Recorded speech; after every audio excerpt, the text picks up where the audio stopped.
I truly believed this was our family home until I saw my name on a restricted file. My parents told me to my face that I would never be anything without them. I just smiled, nodded, and started preparing the one thing they never saw coming. 3 weeks later, they received a thick envelope containing a wet signature and a terrifying header that read, "Notice to vacate."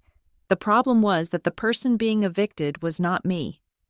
My name is Mara Whitlock, and I was currently standing in the center of the living room floor, watching my father's face turn a shade of crimson that usually signaled a medical emergency. The air in our Port Rowan home was so thick with tension, it felt like breathing through wet wool. My mother was seated on the floral sofa, dabbing at dry eyes with a tissue, while my younger brother, Blake, leaned against the mantel with that insufferable smug grin plastered across his face. He looked like the cat that had not only eaten the canary, but also blamed the dog for the mess. "You have absolutely no respect for this family," my father spat, his voice trembling with a rage that felt disproportionate to the crime. "Blake is your brother. He is the future of this name, and you humiliate him in front of the entire town council?" The incident they were referring to had happened 24 hours ago at the Port Rowan Charity Gala. Blake had gotten drunk on free champagne and tried to promise a zoning permit to a local developer, a permit he had zero authority to grant. When I stepped in to gently steer him away before he committed federal fraud, he threw a tantrum. I had quietly apologized to the developer and put Blake in a cab, apparently, in the twisted narrative of the Whitlock household. This was me undermining his confidence and making him look weak. "I saved him from a lawsuit, Dad," I said, my voice steady. I was 27 years old, a grown woman with a career in strategy, yet here I was, being scolded like a toddler. "You made him look like a child," my mother wailed, finally finding a tear to shed. "You are always so jealous of him, Mara. It is ugly." Blake shrugged, taking a sip of his soda as if he were watching a sitcom. "I had it handled. Mara, you just love playing the boss." My father took a step closer to me, invading my personal space. This was his favorite intimidation tactic. He liked to remind everyone that he was the patriarch, the provider, the sun around which we were all expected to orbit. "I am done with this attitude," my father announced, his voice dropping to a low, dangerous register. "We have given you everything, this roof over your head, the clothes on your back, your education. You are nothing without us. Mara, do you hear me? Nothing." I looked at him, really looked at him. I saw the lines of insecurity etched around his mouth, the desperation in his eyes to maintain control. For years, I had feared this look. I had bent over backward to keep the peace, to be the dutiful daughter, to fix Blake's messes so the family portrait wouldn't crack. "So here is how it is going to be," he continued, pointing a finger at the floor. "You are going to get on your knees right now. You are going to apologize to your brother for your arrogance. You are going to beg his forgiveness for embarrassing him. And if you do not, if you walk out that door without fixing this, you are done. We cut you off. You are out of the will, out of the family, and you can pack your bags and get out of my house tonight." The room went silent. The grandfather clock in the hallway ticked loudly, marking the seconds. My mother held her breath, waiting for me to crumble. Blake smirked, waiting for his victory lap. They expected tears. They expected begging. They expected the Mara who was terrified of being abandoned. But something strange happened in my chest. It wasn't heartbreak. It wasn't fear. It was a soft, mechanical click, like a lock disengaging after years of rust. I looked at Blake, who was preening like a peacock. I looked at my mother, the eternal enabler. I looked at my father, the tyrant of a kingdom built on sand. "Okay," I said. The word hung in the air, simple and flat. My father blinked. "Okay? Okay what? Start apologizing." "No," I said, my voice devoid of any emotion. It was cold, clinical, like a surgeon pronouncing a time of death. "I mean, okay, I accept your terms." The smirk vanished from Blake's face. He straightened up, his brow furrowing. "Wait, what?" "You said if I don't kneel, I'm out," I said.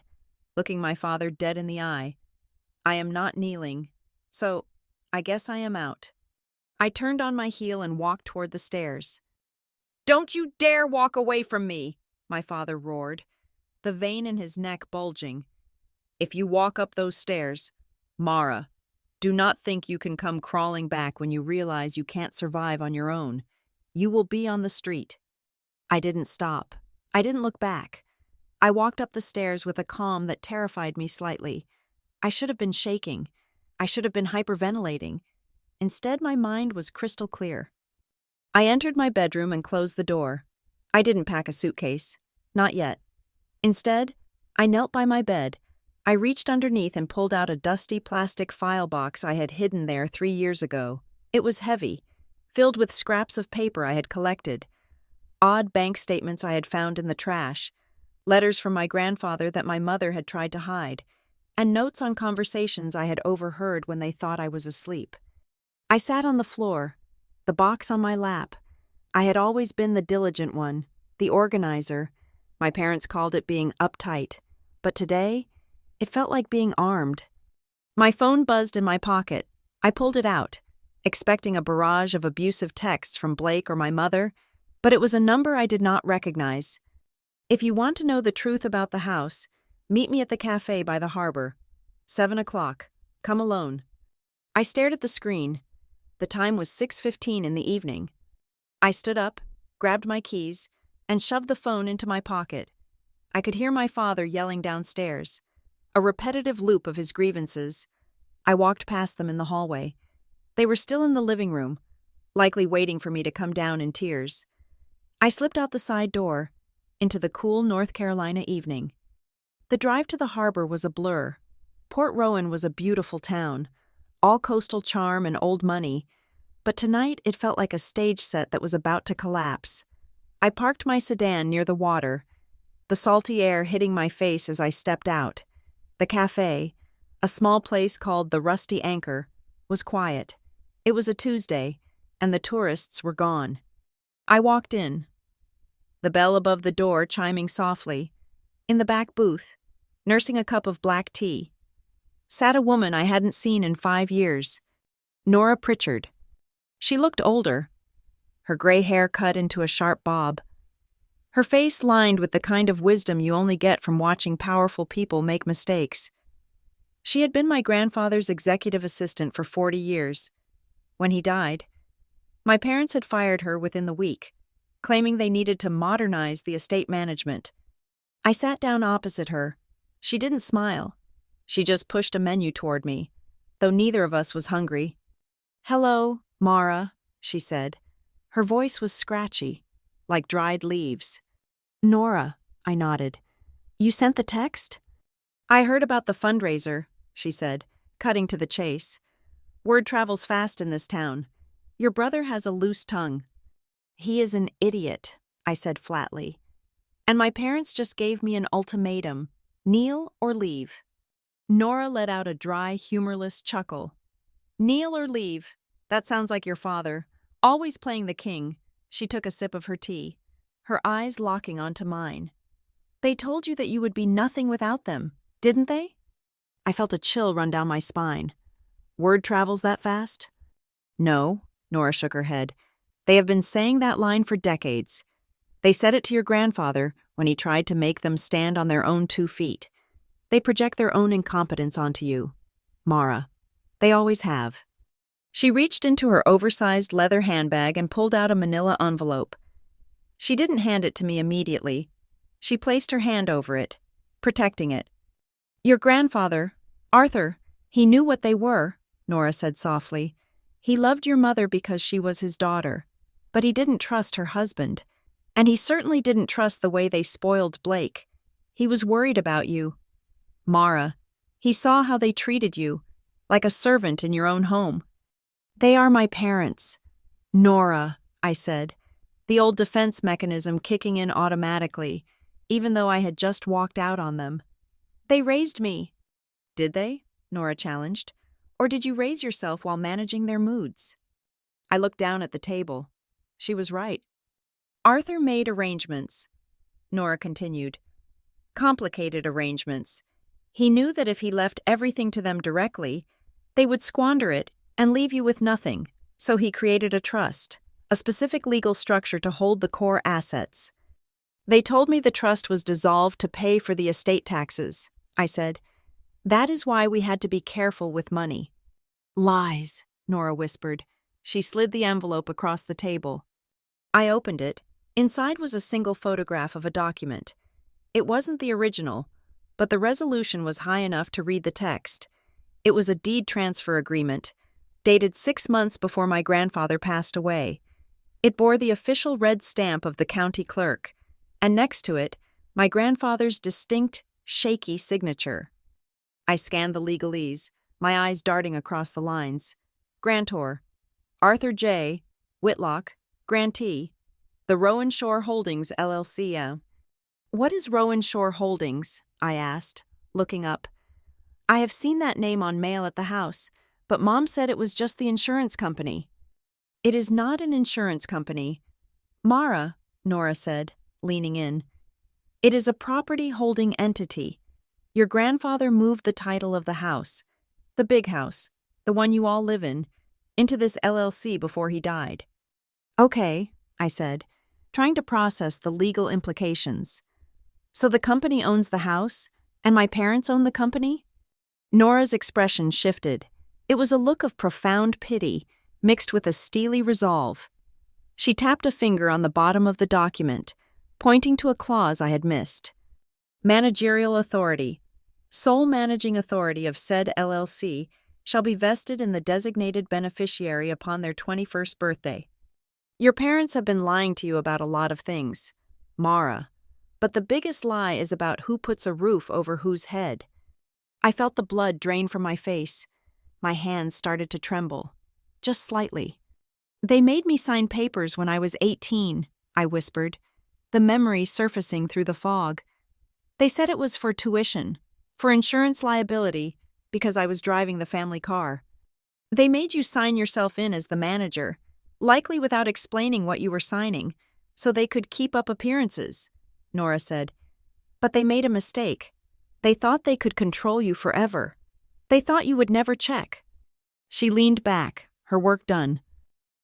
The house, Nora said, her voice dropping to a whisper that hit me harder than a scream. It was never theirs. Mara, it belongs to the LLC, and according to the filings I checked this morning at the county clerk's office, the sole manager and controlling officer of Rowan Shore Holdings is you. I stared at the paper, the world tilted on its axis, all the threats, the my house, my rules speeches, the fear of being kicked out onto the street. It was all a fabrication. They weren't the kings of the castle holding the keys. They were guests. And I was the landlord. The drive away from the harbor felt different than the drive there. The road was the same. The streetlights still flickered with that familiar seaside humidity. But the world inside my car had shifted on its axis. Nora's words were rattling around in my skull like loose change in a dryer. The house was never theirs. I did not go back to the house that night. I drove to my small rental apartment on the other side of town, the one my parents constantly ridiculed as a waste of money because, according to them, a dutiful daughter should live at home until she was married. I locked the door, threw my keys on the counter, and sat down in the dark. My mind drifted back to the weeks following my grandfather's funeral. The air in the main house had been heavy, not just with grief, but with a strange, frantic energy coming from my parents. Whenever I asked about the will or what Grandpa Arthur had left behind, the conversation was shut down with surgical precision. It is all being handled. Mara, my mother would say, waving her hand as if swatting away a fly. Everything is in a trust for the family to manage. You do not need to worry your pretty little head about legal nonsense. Family to manage, that was the phrase. It sounded inclusive, but in the Whitlock lexicon, family meant my father's ego and my mother's complicity. I had let it go. I was 22 then, fresh out of college, and I trusted them. I assumed they were protecting me from the burden of bureaucracy. I pulled my laptop out of my bag and opened it on the kitchen island. The blue light of the screen was the only illumination in the room. I needed to find the paper trail. Nora had shown me a photograph of a deed transfer, but a photograph was not proof of current ownership. I needed to find where I fit into this machine. I logged into my old cloud storage account, the one I had used since high school. It was a digital graveyard of essays, bad poetry, and scanned documents I had needed for college applications. I started searching keywords: tuition, insurance, dad, scan. Nothing came up immediately.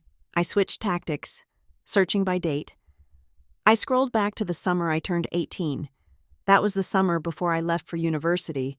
It was a blur of packing and anxiety.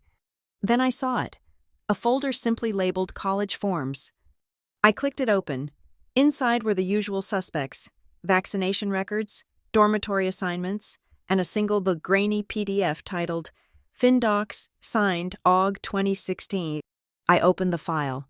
It was a scan of a stack of papers. I zoomed in. The memory hit me with the force of a physical blow. I was sitting at the mahogany dining table.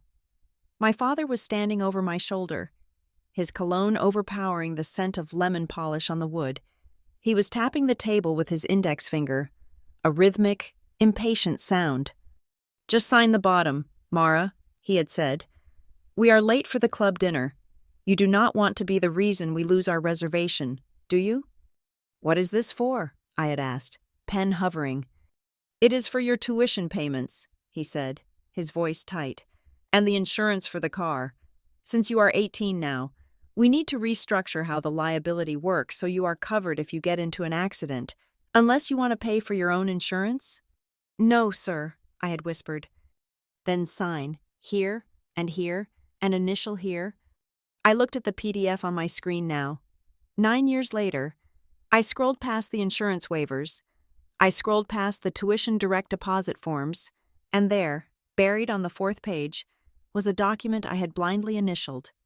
It was a W-9 form, a request for taxpayer identification number and certification. My eyes scanned the lines. My name was printed in the box for name of person entity, but it was the box below it that made my breath catch in my throat. Under the section for federal tax classification, the box for limited liability company was checked. And next to the signature line, in a font so small I had to zoom in to 200%, was a title typed out in plain black ink. Title, Manager. I was not just a dependent, I was the manager. I closed the laptop. My hands were shaking. I needed a professional. I could not take this to the family attorney. He was my father's golf partner. I needed someone who owed the Whitlocks nothing. The next morning, I took a sick day from work. It was the first time in 3 years I had called in without actually being ill. I drove 2 towns over to a mid-sized city and walked into the offices of the Harbor Line Legal Group. I had done my research the night before. They specialized in estate law and corporate litigation. They were expensive, aggressive, and most importantly, discreet. I sat across from a lawyer named Elias Thorne. He was a man in his 50s with sharp eyes and a suit that cost more than my car. He listened without interrupting as I laid out the timeline. I showed him the photo Nora had given me and the PDF I had found on my laptop. Thorne adjusted his glasses and looked at the W-9 form for a long time. "You were 18 when you signed this?" he asked. "Yes," I said. "August 2016. "Did you know what you were signing?" "I was told it was for car insurance and college tuition," I replied. My father was standing right next to me. Thorne looked up, his expression unreadable. "Was he pressuring you?" "He told me to hurry up," I said, the shame of my own naivety burning my cheeks. "He said I was making the family late. He said if I did not sign it right then, I would have to pay for my own insurance, which I could not afford. He said," I paused, swallowing the lump in my throat. He said, "Sign quickly. You have embarrassed this family enough for one day." Thorne nodded slowly. He made a note on his yellow legal pad. "Duress," he murmured, "and misrepresentation. If they told you a document was for insurance when it was actually an operating agreement or a tax designation for a holding company, that is fraud." He turned to his computer. "Let us look at the current state of things. If this LLC owns the property, And if you are indeed the manager, there will be a paper trail at the county registrar." He typed rapidly. The sound of the keyboard was the only noise in the office. I stared at the diplomas on the wall, trying to steady my heart rate. "Okay," Thorne said, his voice lacking surprise. "Here it is." He spun the monitor around so I could see. It was the county property database. The entry for my parents' address, the sprawling colonial house with the manicured lawn and the wraparound porch, was displayed on the screen. Owner of record, Rowan Shore Holdings, LLC. "Now," Thorne said, opening a second tab, "let us look at the Secretary of State filings for Rowan Shore Holdings." He navigated to the business entity search. He typed in the name. The search wheel spun for 3 agonizing seconds before the results populated. Entity name, Rowan Shore. Holdings, LLC, status, active, date of formation, February 2016. Thorne scrolled down to the section labeled Company Officials. My parents' names were nowhere to be found. My father was not the president. My mother was not the treasurer. Blake was not even a footnote. There was only one name listed under the role of manager. "Mara Elizabeth Whitlock," Thorne read aloud. He looked at me, a small, grim smile touching his lips. "Miss Whitlock, according to the state of North Carolina, you are not just a participant in this company. You are the sole authorized manager. You have full control over the assets held by this LLC."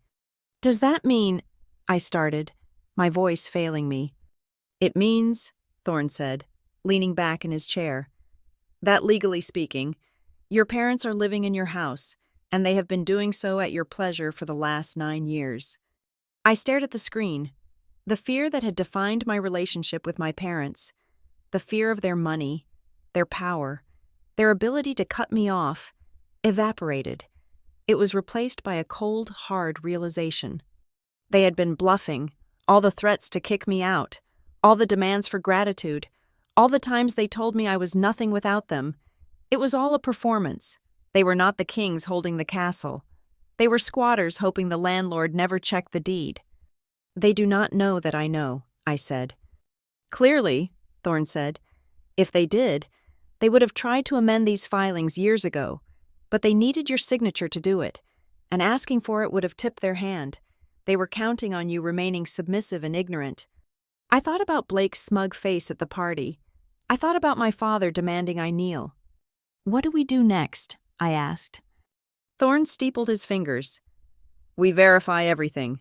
We get certified copies of every document.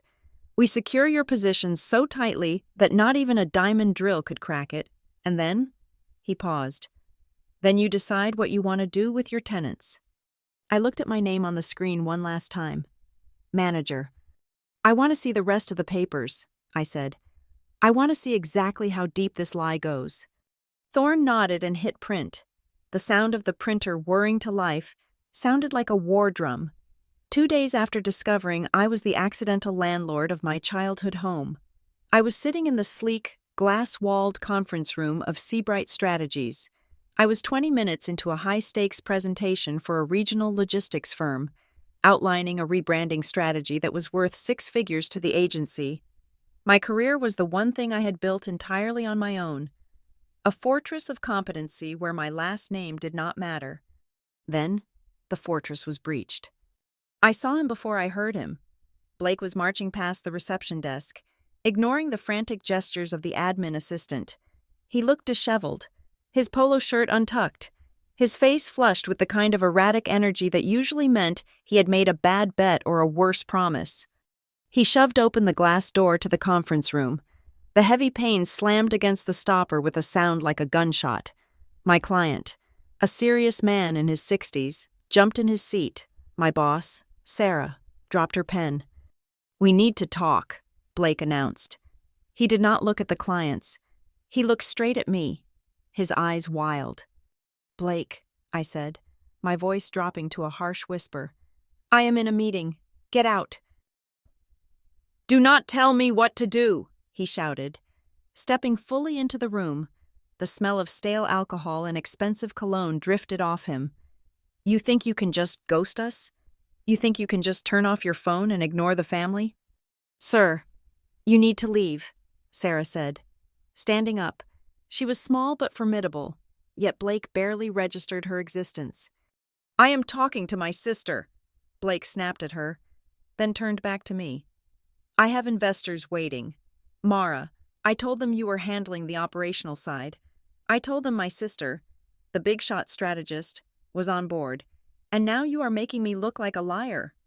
I froze. Investors? What investors? I never agreed to anything, Blake, I said, keeping my tone even, though my heart was hammering against my ribs. I do not know what you are talking about. Now leave, before security drags you out. You owe me, he screamed, spit flying from his lips. You owe the family. You think you are so special with your little job?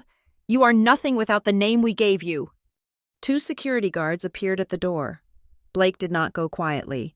He made a scene that would be the talk of the office for months, shouting about loyalty and ungratefulness, until the elevator doors finally slid shut, cutting off his voice. The silence that followed was suffocating. I apologized to the client. I apologized to Sarah. I held my head high, finished the presentation, and then walked to the bathroom and locked myself in a stall to breathe. My hands were shaking so hard I could barely unlock my phone. When I did, the notifications flooded in. 7 missed calls from my mother, 3 from my father. I did not call them back. I went back to my desk and started documenting. Incident report. Seabright Strategies, Wednesday, 10:15 in the morning. Intruder. Blake Whitlock. Nature of disturbance. Verbal harassment. Business disruption. I saved the security log Sarah forwarded to me. I saved the email from the client expressing concern over the stability of the account team. Every piece of paper was a brick in the wall I was building. At lunch, my phone rang again. It was my mother. Against my better judgment, I answered. Mara! Her voice was shrill, hysterical. What have you done to your brother? What have I done? I asked, walking out to the parking lot for privacy. He barged into my office. Mom, he screamed at my boss. He nearly cost me a client. He is under so much pressure, she wailed. He went to see you because he needed support, and you had him thrown out like a criminal? He is sobbing. Mara, he is humiliated. He humiliated himself, I said coldly. And what is this about investors? What is he promising people? He is trying to build something for the family, she snapped, her tone shifting from victim to accuser instantly. Since you are too selfish to help, Blake is taking initiative. He has business partners who respect the Whitlock name. He told them you would help with the business plan, and you abandoned him. I never agreed to help him, I said. I have never even heard of these partners. Well, maybe if you came home and kept things in order, he would not be so frantic, she yelled. This is your fault, Mara. If you had not walked out the other night, none of this would have happened. You unbalanced the family. I unbalanced the family, I repeated, the absurdity of it tasting like ash in my mouth. You need to come over here tonight and apologize, she demanded. Fix this. Tell him you will help with his project. He has people waiting on funding, and he needs your credentials to verify the assets. I hung up. Verify the assets. The phrase stuck in my mind like a splinter. I drove to a diner near the office and opened my laptop. I started searching for Blake's name in the local business registry, cross-referencing it with the investors my mother had vaguely alluded to in the past. It did not take long to find a thread. Blake had been posting on a private forum for local real estate entrepreneurs. I used a dummy account to access the history. He was bragging about a major capital injection coming from a family trust liquidation and leveraging a prime historic property as collateral for a hard money loan. He was trying to leverage the house, my house. I took screenshots of everything, the timestamps, the user ID, the specific claims about the property value. I compiled it all into a folder labeled Liability. My phone buzzed. It was Elias Thorne, the attorney. Mara. His voice was calm, a stark contrast to the chaos of my family. I have an update, and you are not going to like it. "What is it?" I asked. "I need you to check your mail," he said. "Not your email, your physical mailbox at your apartment. Has anything unusual arrived?" "I am at work," I said. "Why?" "Because I have a notification from the Secretary of State's automated system," Thorne said. "Someone filed a Form NCAM, an amendment of Articles of Organization, for Rowan Shore Holdings this morning. It was rejected due to a signature mismatch, but the system flagged a request to change the registered agent's address." "Change it to what?" I asked, though I already knew the answer. "To your parents' address," Thorne said. 14 Oak Lane. I left work early. I drove to my apartment. My stomach twisted in knots. Inside my mailbox was a plain white envelope from our bank, the one where the LLC's dormant operating account was held. I tore it open. It was a notification of profile update request. "Dear customer, we received a request to update the mailing address and authorize signatory for the account ending in 4490. As a security measure, we are sending this confirmation to the current address on file." The request had been made by phone, by a man claiming to be the senior advisor to the manager. "They are trying to hijack the mail," I told Thorne an hour later. Sitting in his office, I placed the letter on his mahogany desk.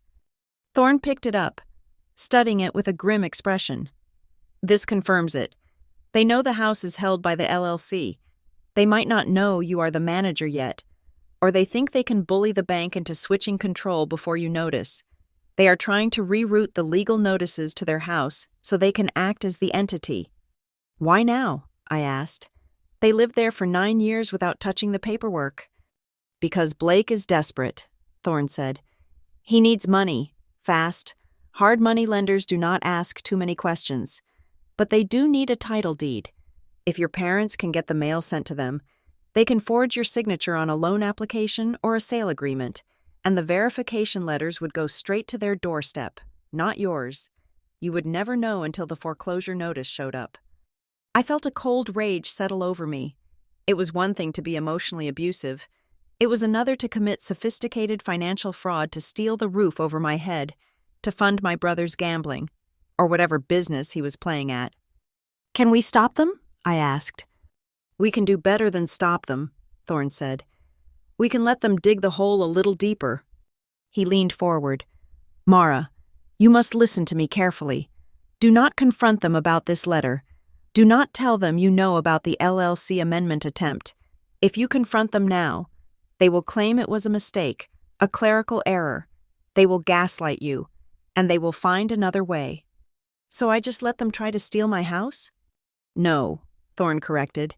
"You document their attempt to steal it. We need to prove intent. We need a paper trail that shows a pattern of fraud. This letter? This is Exhibit A. Blake's outburst at your office? Exhibit B. We are not just building a defense, Mara. We are building an eviction case that no judge in North Carolina will deny." He handed the letter back to me. "Maintain the status quo. Let them think you are scared. Let them think you are confused. If they ask about the mail, play dumb. But under no circumstances do you sign anything, and lock down your credit." I nodded, putting the letter in my bag. "One more thing," Thorne said, his eyes sharp. "If they are trying to change the address, it means they are preparing to make a move soon. Likely within the week. They need that address changed to receive the loan documents or the sale contract. They are on a deadline." I drove home in silence. The sun was setting, casting long, bruised shadows across the road. I thought about the dinner table where I had sat for 27 years, listening to them tell me I was worthless. I thought about Blake, screaming in my office, convinced the world owed him a living. They were not just my family anymore. They were liabilities. When I got to my apartment, I opened a new notebook. I wrote down the date. I pasted the copy of the bank letter on the first page. I wrote down the details of Blake's visit, transcribing the threats he made word for word. My phone chimed, a text from my father. "We are very disappointed in you. Blake is a mess. We are handling the business with the investors ourselves since you clearly do not care about this family's future. Do not bother coming over until you are ready to apologize." I stared at the screen. "We are handling the business." They were going to try to sell the house. They were going to sell the house I owned, pocket the money, and leave me with nothing but the tax bill. I typed a reply, my fingers steady. I understand. I will give you space. I hit send. It was the okay all over again, a surrender that was actually a trap. I set the phone down and looked at the stack of evidence growing on my kitchen table. Thorne was right. They were moving fast, but they had made one fatal miscalculation. They thought they were the players. They did not realize they were already the pieces on the board, and I had just started controlling the dice. I stood in the fluorescent-lit lobby of the downtown post office, holding a small brass key in my palm.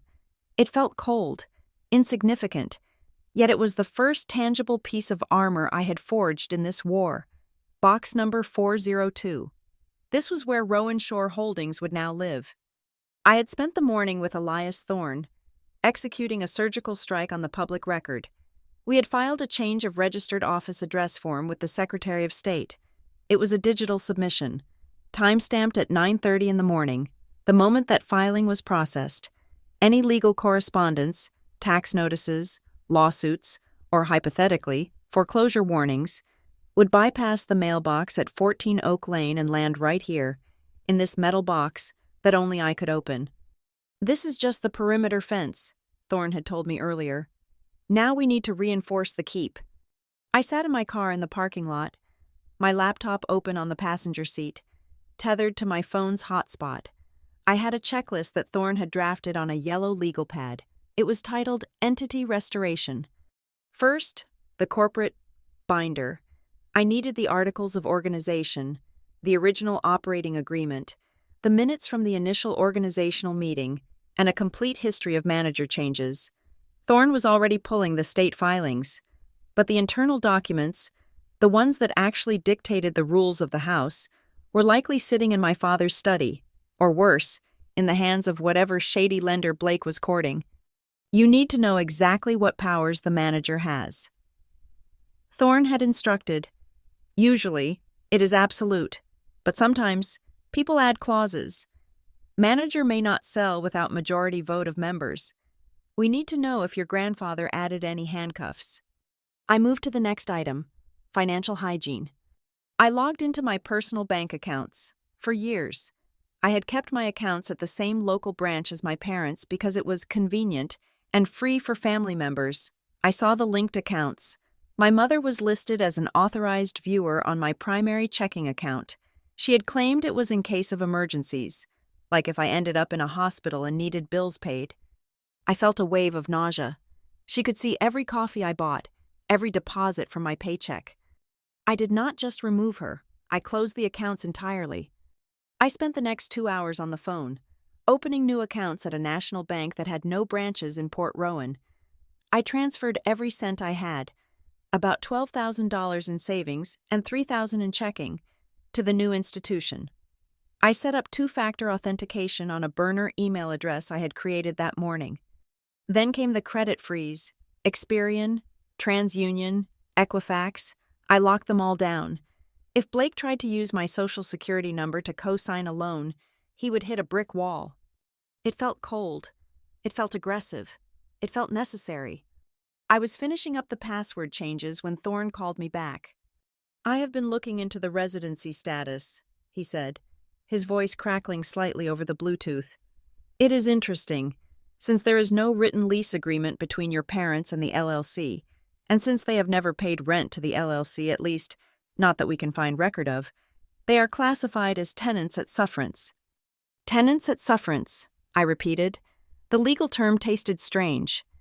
It means they are there only because the landlord, you, has not kicked them out yet. Thorne explained. They have no lease protections, no fixed term, in North Carolina.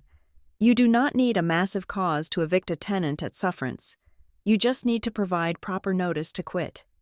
And if they claim they have an oral agreement, then it becomes a month-to-month tenancy, Thorne said, which still only requires a 7-day notice to terminate. Either way, Mara, the law is heavily on the side of the title holder, as long as the title is clean. I am going over there tonight, I said. There was a pause on the line. Is that wise? They invited me to dinner, I lied. Well, they demanded I come home to make peace. If I do not go, they will get suspicious. If I go and act beaten, they will lower their guard. I need to know what paperwork Blake was bragging about. Be careful, Thorne warned. Do not sign anything.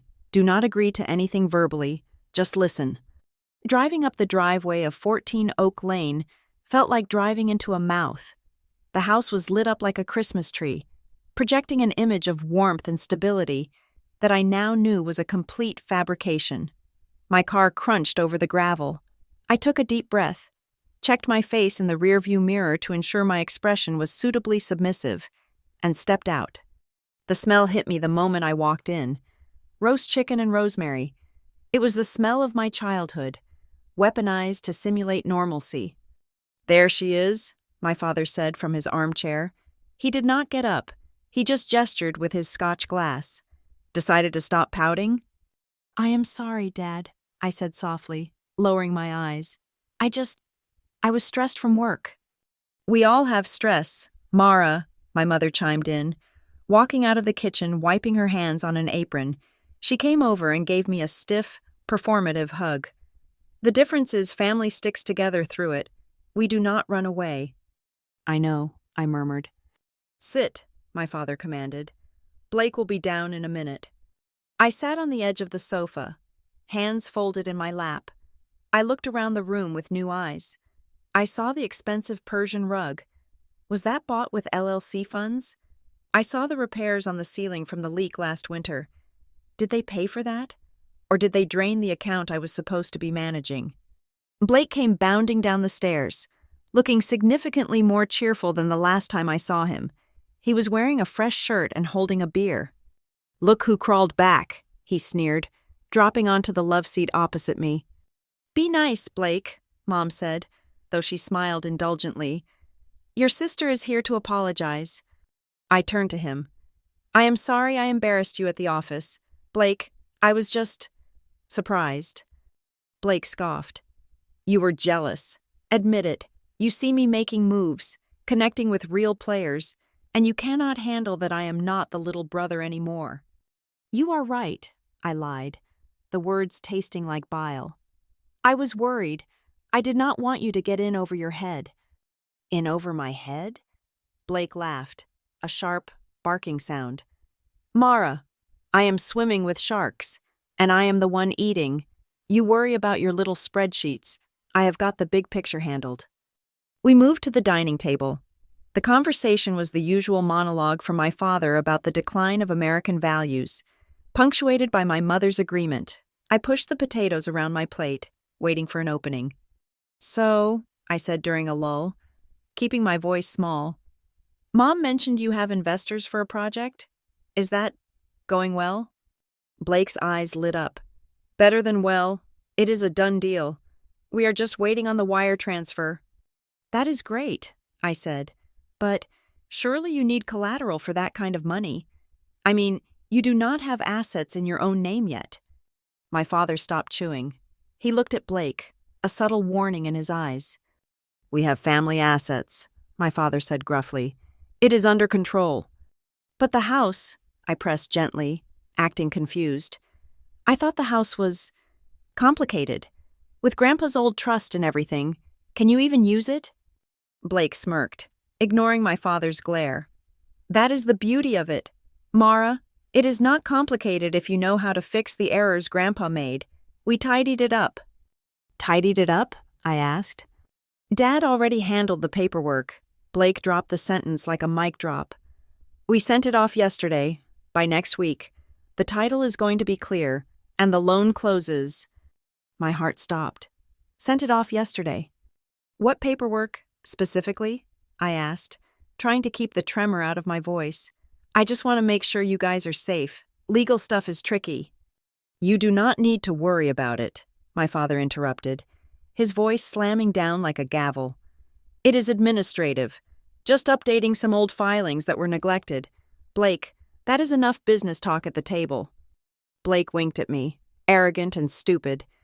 Let us just say, Mara, that the manager position is getting a much-needed upgrade to someone who actually lives here. I felt the blood drain from my face, but I forced a smile. Oh, I see. I finished my dinner. I helped clear the table. I listened to them talk about the vacation they were planning to take with the loan money. I played the part of the chastised daughter perfectly, all while my mind was racing at 100 miles an hour. As soon as I could politely extricate myself, I did. I told them I had a headache.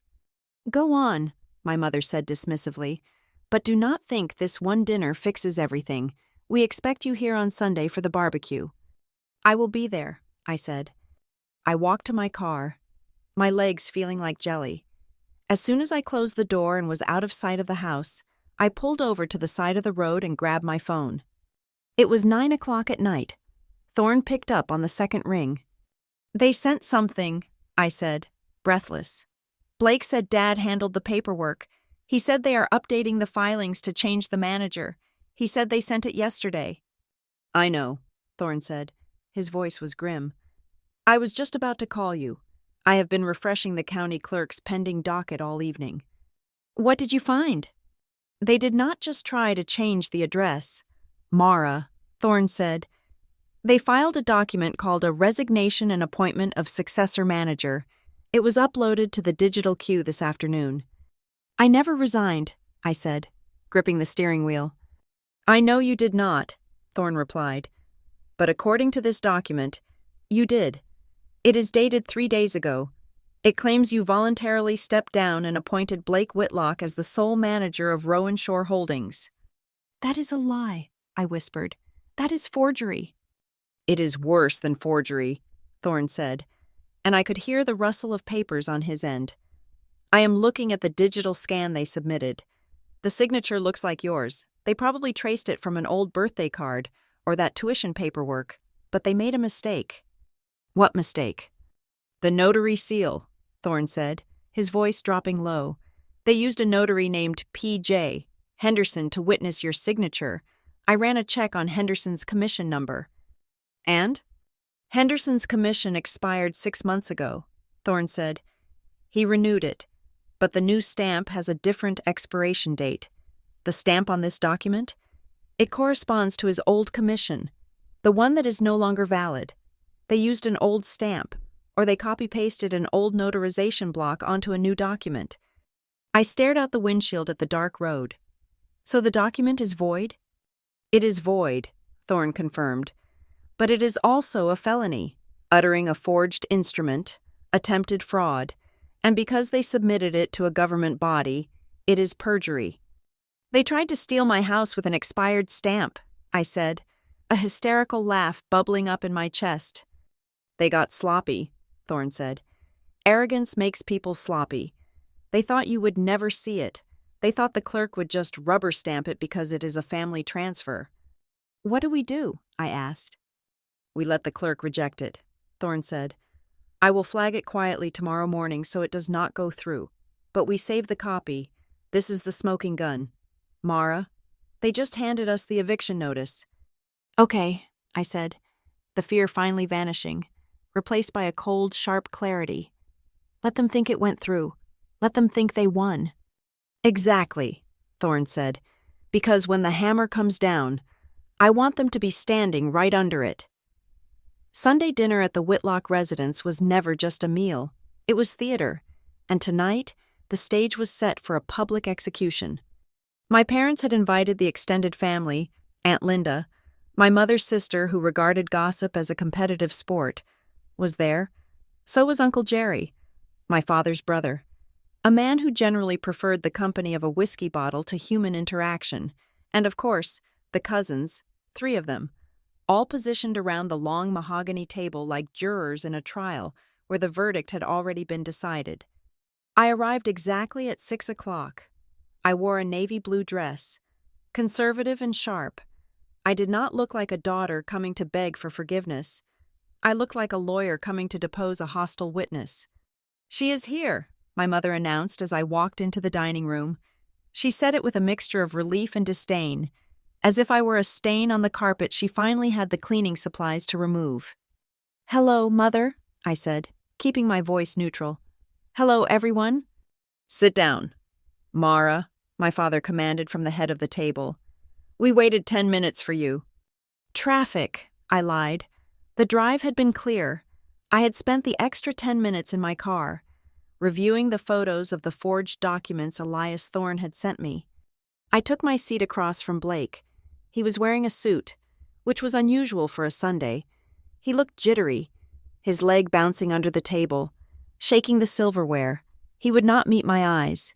He knew what he had signed. He knew he had walked into the county clerk's office with a fake stamp and a stolen identity, but he did not know that I knew. The meal began with a tense, clattering silence. Roast beef was passed around. Gravy boats were tilted. Wine was poured.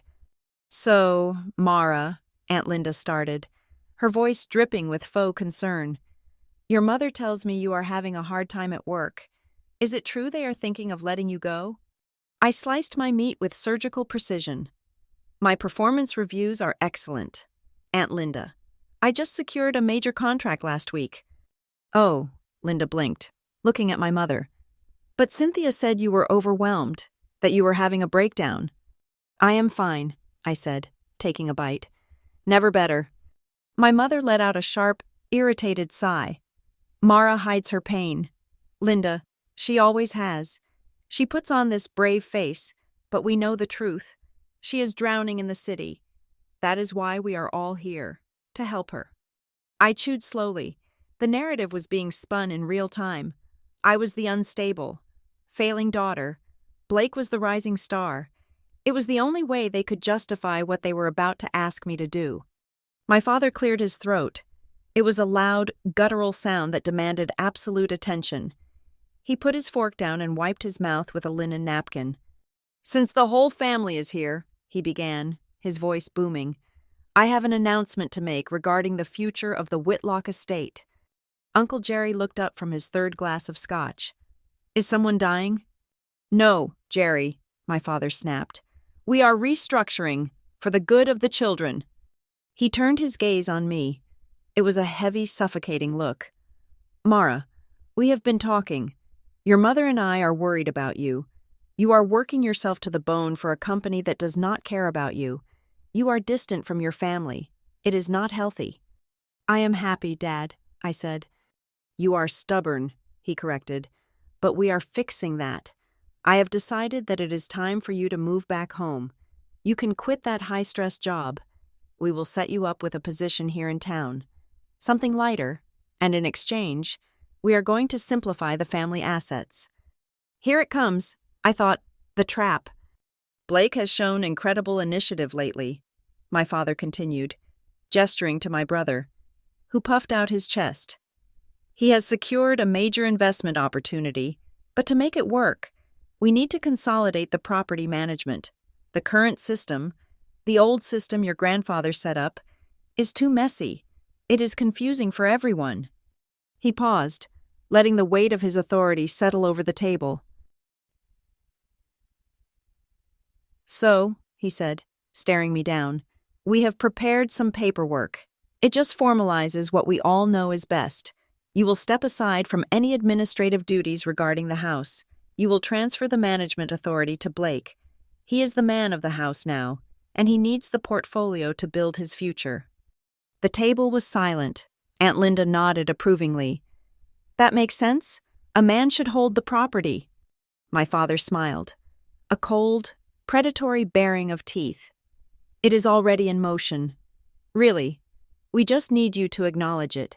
Mara, for the sake of family unity, you do not want to be the reason Blake loses this opportunity, do you?" I looked at Blake. He was sweating. He was terrified I would say no. Terrified I would ask questions. I took a sip of water. I placed the glass down on the coaster with a soft click. "When you say management authority," I asked, my voice ringing clear in the silence, "are you talking about Rowan Shore Holdings?" The reaction was instantaneous. Blake dropped his fork. It hit the china plate with a violence that made Aunt Linda jump. My mother's face drained of color. She looked like she had been slapped. Her eyes darted to my father, panic flaring behind her mascara. My father froze. His smile did not disappear, but it became rigid, like a mask that had suddenly become too tight. "What?" he asked. The word came out strangled. Rowan Shore Holdings, LLC, I repeated, articulating every syllable. The entity that holds the deed to 14 Oak Lane, is that the company you are talking about, Dad? The air left the room. The cousins stopped eating. They sensed blood in the water, though they did not know whose it was yet. I do not know where you heard that name, my father stammered, trying to recover his composure. It is just a technical term, a tax shell. It is not a shell, I said calmly. It is the owner of this house, and since you brought up paperwork, I am curious. You said it is already in motion. Did you mean the resignation of manager form? The one dated 3 days ago? Blake choked on his wine. He started coughing, hacking loudly into his napkin. Mara, my mother hissed, her voice trembling. Stop this. You are confusing the guests. I am not confused, Mother, I said. I am actually very clear. I am just wondering why Dad is asking me to transfer authority now, if he claims he already handled the paperwork. My father stood up. His chair scraped screeching against the hardwood floor. That is enough, he roared. His face was purple. Who have you been talking to? Who is feeding you this garbage? No one needs to feed me anything, I said. Reaching into my purse, I pulled out my phone. I tapped the screen and opened the email Elias Thorne had forwarded me, the official confirmation from the Secretary of State regarding the current valid standing of the LLC. I held the phone up. I did not pass it around. I just let the screen glow in the dim light. This is the official registry, Dad, I said. It lists the manager. Do you want me to read the name out loud? Or do you want to sit down? My father did not sit. He leaned over the table, his knuckles white as he gripped the tablecloth. You listen to me, he snarled, his voice dropping to a low, venomous register that the relatives pretended not to hear. You are playing a dangerous game. You think you are smart? You are nothing. You are a little girl playing with grown-up business. If you try to embarrass this family, if you try to block Blake's future, I will ruin you. I will cut you off. You will not have a dime. You will not have a name in this town. I think, I said, cutting him off, that you are forgetting something fundamental. I forget nothing, he shouted. This is my house, my rules. Actually, a slurring voice interrupted from the end of the table. Everyone turned. Uncle Jerry was swaying slightly in his seat, holding an empty glass. He looked confused, blinking at the tension radiating from the head of the table. Jerry, shut up, my mother snapped. No, wait, Jerry said, pointing a shaky finger at me. Rowan Shore? That was the boat. Arthur's boat. Jerry, my father warned. Arthur told me, Jerry continued, oblivious to the danger he was in. Right before he died, we were drinking on the porch. He said he was worried about you. Bob said you were bad with money. My father looked like he was about to stroke out. Jerry, you are drunk. He said he fixed it, Jerry rambled on, loud enough for the neighbors to hear. He said, I left the house to the girl, to Mara. Put it in a company so Bob could not sell it. That is what he said. I thought everyone knew. The silence that followed was absolute. It was heavy. It was suffocating. Aunt Linda gasped. Bob, is that true? My mother stood up so fast her chair tipped over backward with a crash. He is lying, she shrieked. She was not crying now. She was feral. He is a drunk liar. Arthur never said that. We are the parents. We own this house. We have always owned this house. Then why? I asked quietly, looking at my mother's terrified face. Did you make me sign a W-9 form when I was 18 and tell me it was for car insurance? My mother's mouth opened and closed. No sound came out. The truth was out. It was not just a legal technicality anymore. It was a moral crater in the center of the dining room. They had not just spent my inheritance. They had lied to the entire family about their wealth, their status, and their ownership. They were frauds. Get out, my father whispered. He was shaking. Get out of my house. I stood up. I smoothed my skirt. I picked up my purse. I will leave, I said. But Dad, Be careful with that tone. I looked at Blake, who was staring at his plate, defeated. I looked at the cousins, who were staring at my parents with a mixture of horror and fascination. Because technically, I said, you are the one yelling at the landlord. I walked out of the dining room. I heard my mother sobbing behind me, a raw, ugly sound of a woman who knew her mask had shattered. I heard Aunt Linda asking a question in a hushed tone. I walked out the front door, into the cool night air. I did not feel triumphant. I felt exhausted. But as I got into my car, my phone buzzed. It was a text from Uncle Jerry. Good for you, kid. Give them hell. I started the engine. The dinner was over. The trial was just beginning. The courier arrived at my apartment door at 8:15 on Monday morning. He was not the usual mail carrier. He was a private messenger in a windbreaker, holding a thick, rigid cardboard envelope. He made me sign for it on a digital pad. His expression bored, completely unaware that he was handing me a declaration of war. I took the envelope into my kitchen and sliced it open. The letterhead was heavy. Cream-colored paper from a firm called Sterling & Vance. I recognized the name. They were my father's golf buddies, a firm that handled corporate liability for the local country club set. The letter was aggressive. It did not bury the lead. Unauthorized interference with Rowan Shore Holdings, LLC assets. I scanned the paragraphs. The legalese was dense, designed to intimidate. They were accusing me of tortious interference with prospective economic advantage, claiming my refusal to cooperate was causing irreparable harm to the family's financial standing.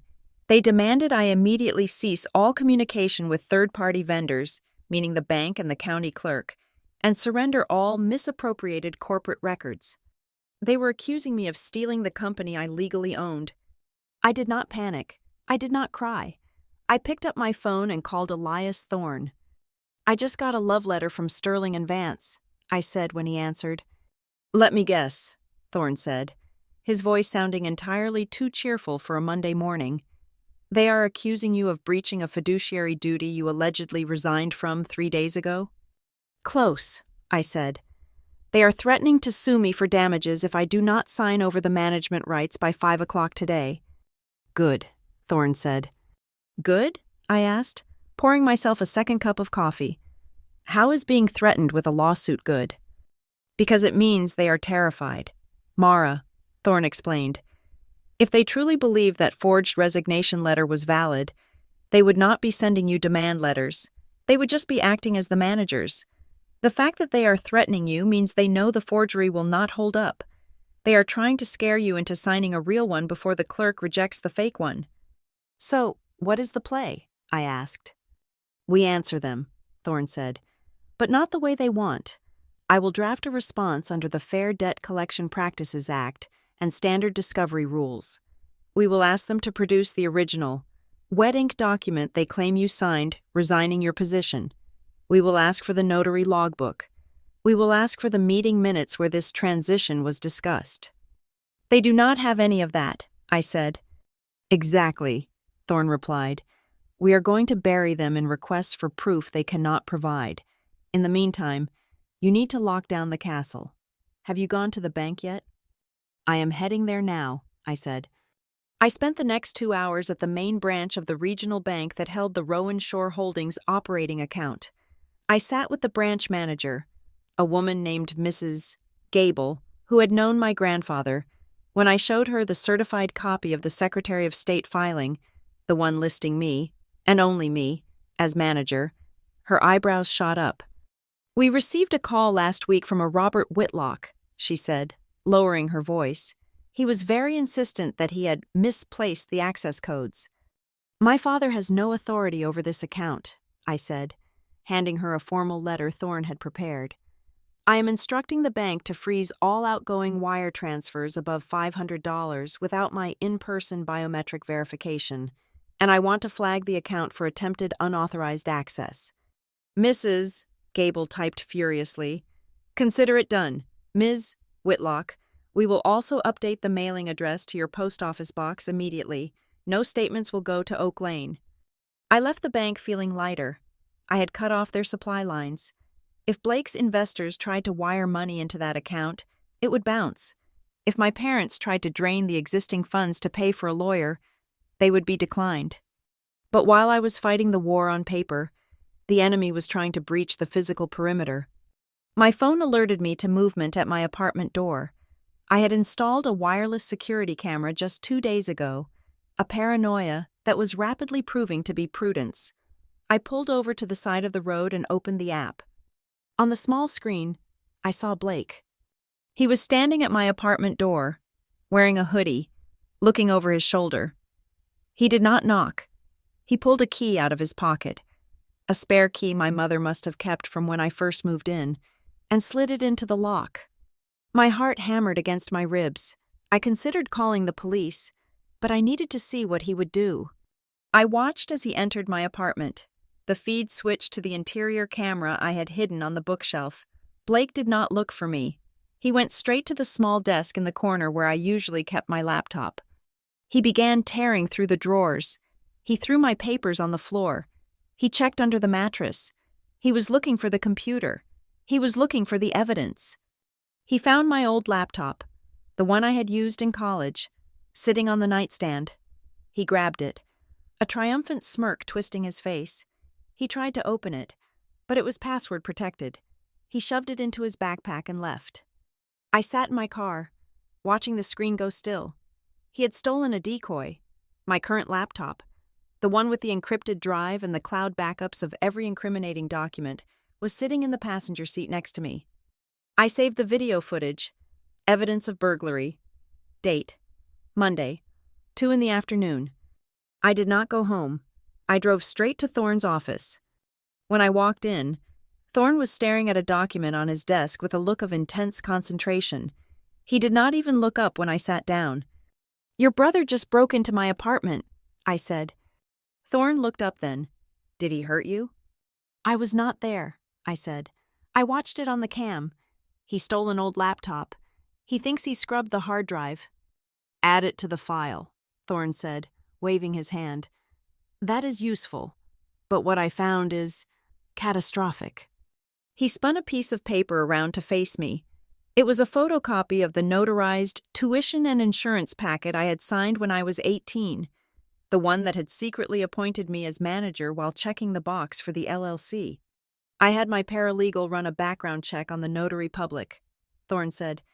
"A man named P.J. Henderson.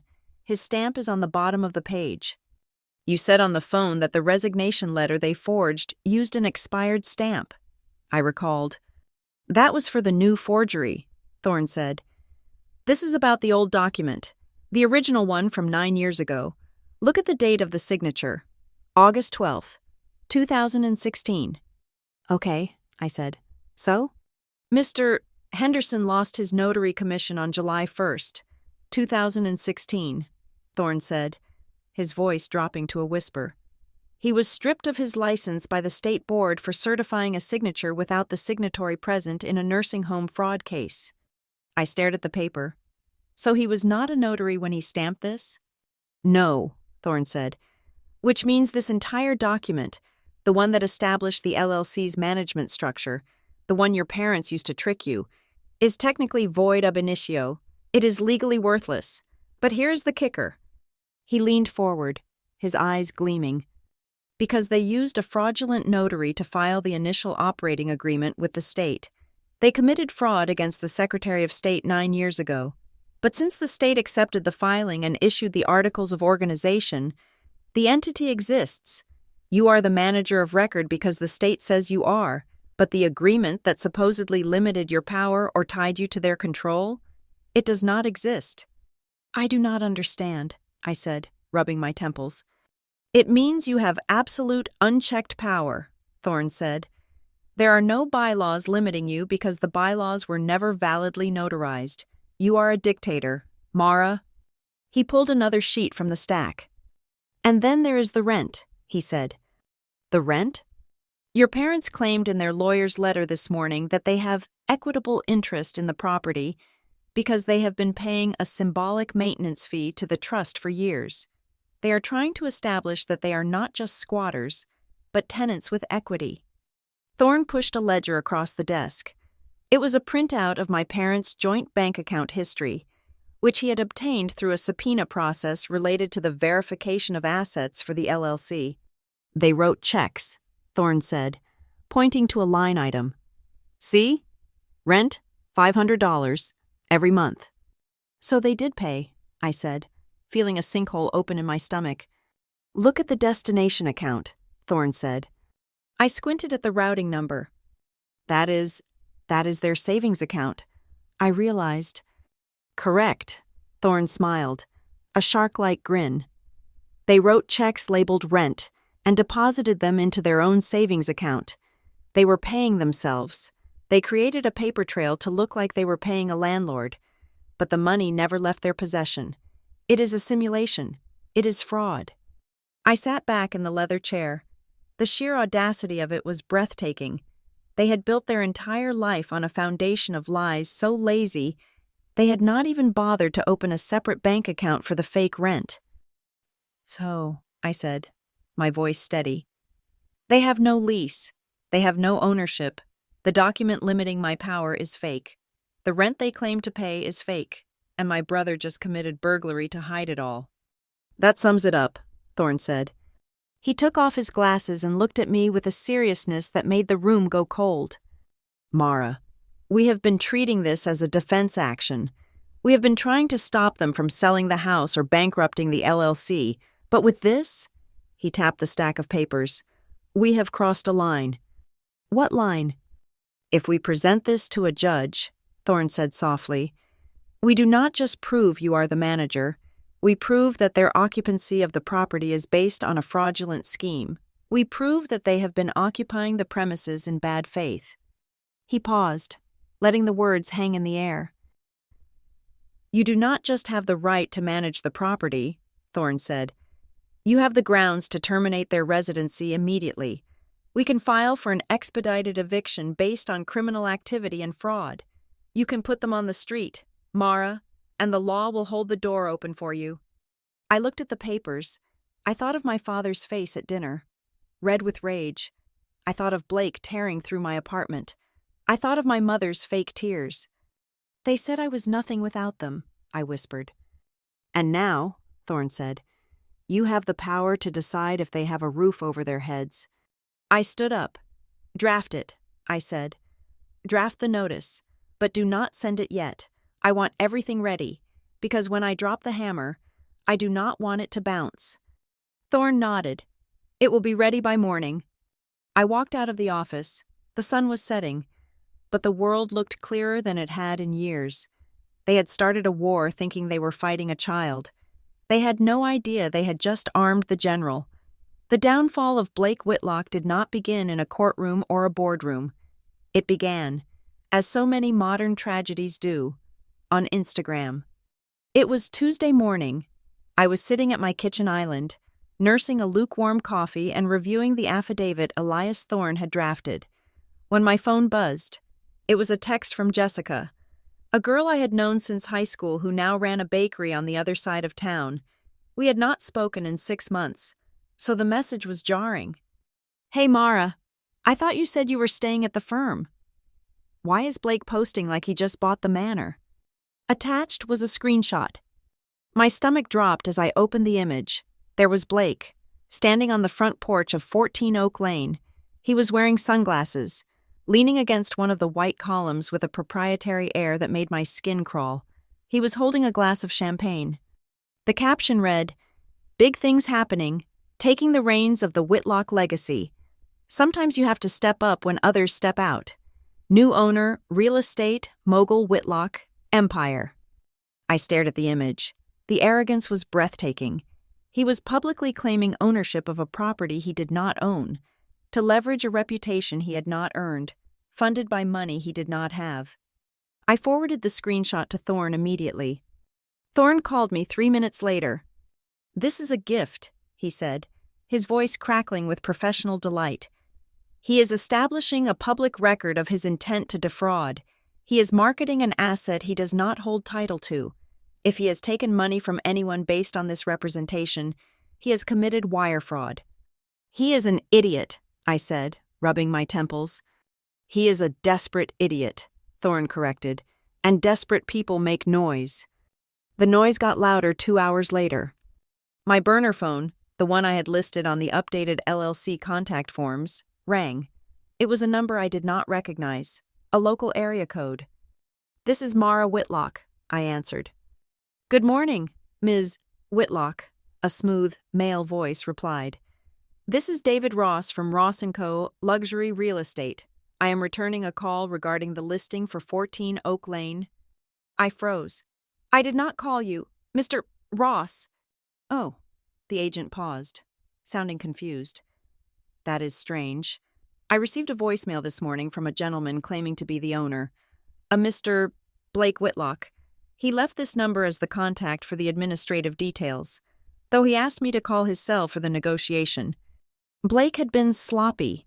He had looked up the LLC filings, seen the new number I had registered, and assumed, in his infinite laziness, that he could just direct the paperwork to the official number while handling the money himself. He did not realize the official number rang in my pocket. "Mr. Ross," I said, keeping my voice steady, "could you play me that voicemail? I am the manager of Rowan Shore Holdings, the actual owner of the property. I am concerned there has been a misunderstanding." "Of course," Ross said, sensing the legal landmine he had almost stepped on. "I will forward the audio file to your email immediately. We do not want to get involved in a title dispute."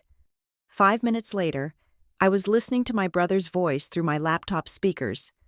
"Hey, Dave, Blake Whitlock here. Look, we are ready to move on the Oak Lane property. I need to list it fast. Like, this week. I'm looking for a cash buyer.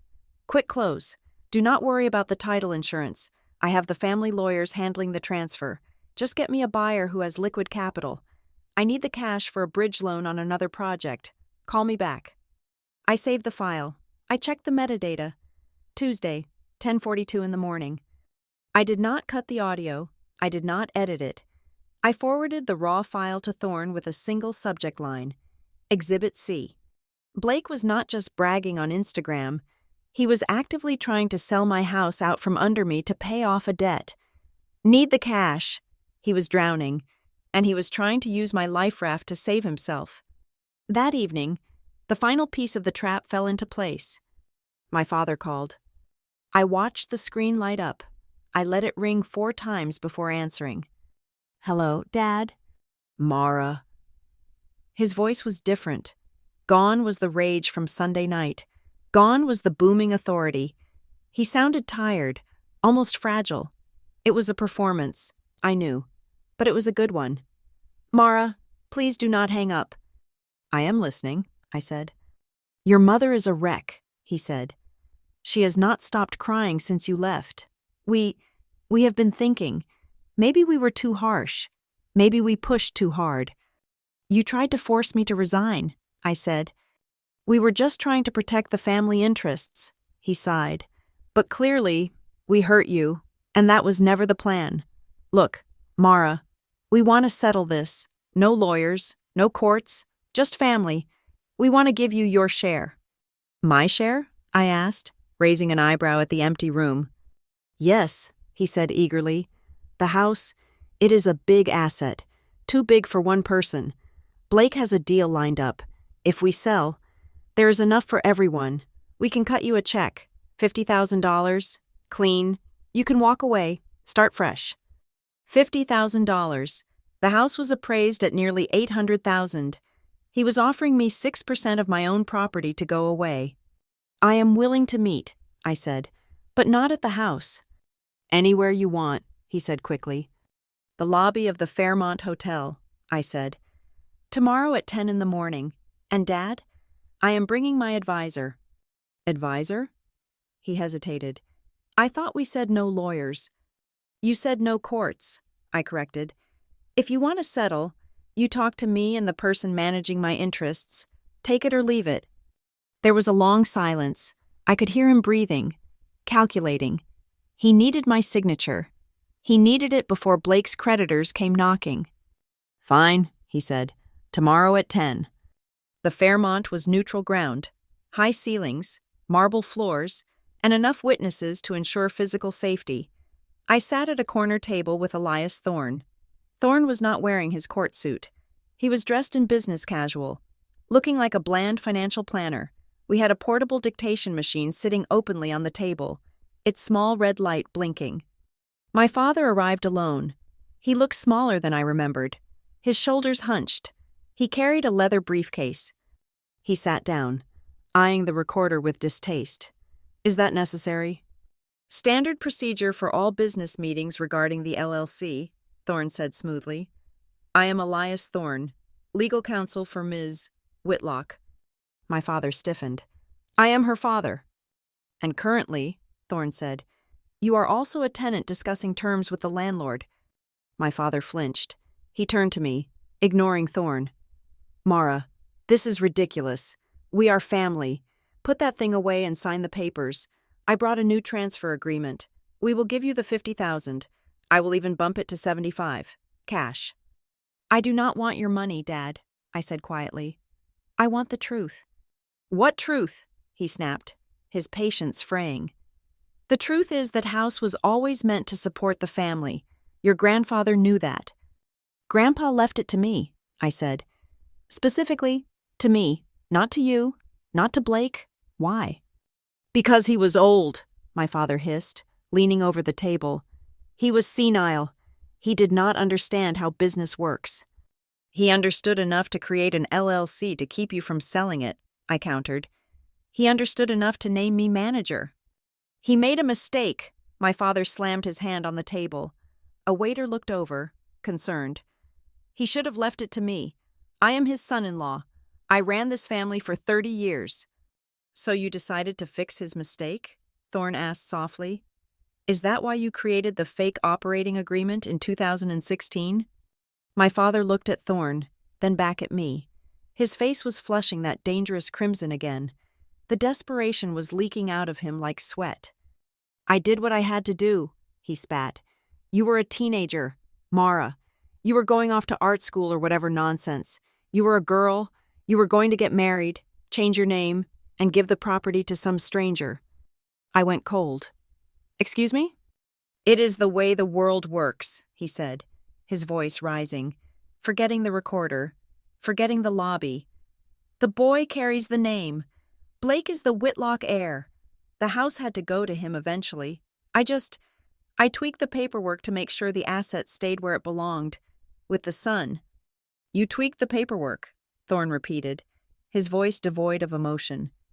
"You mean you forged the notary seal and the signature to strip your daughter of her rights because she is female?" "I fixed a clerical error in judgment," my father insisted, looking me dead in the eye. "I did it for you, Mara, so you would not have the burden, and now look at you, dragging your father to a hotel to extort money? You are proving me right. You are emotional. You are vindictive." "And you," I said, standing up, my legs trembling not with fear, but with adrenaline. "You are on tape." My father stopped. He looked at the little machine with the blinking red light. He looked at Thorne, who was calmly making a note on his legal pad. "We have the admission," Thorne said to me, ignoring my father entirely. He just admitted to altering the legal instruments with the intent to redirect assets based on discriminatory preference and admitted to the knowledge that the original bequest was contrary to his actions. That is fraud, malice, and a confession to the invalidity of the document he has been using to threaten you. My father's mouth opened, but no words came out. He looked at the recorder, then at me. The realization hit him like a physical blow. He had not come here to negotiate a peace treaty. He had come here to sign his own confession. "Mara," he whispered, the color draining from his face. "You would not." "I did not do this. Dad," I said, picking up my purse. "You did. You did it the day you decided I was worth less than Blake because I was a girl. You did it the day you looked at me and saw nothing but a placeholder." I turned to Thorne. "End the recording." Thorne pressed the button. The click was the loudest sound in the lobby. "We are done here," I said. "You will be hearing from us.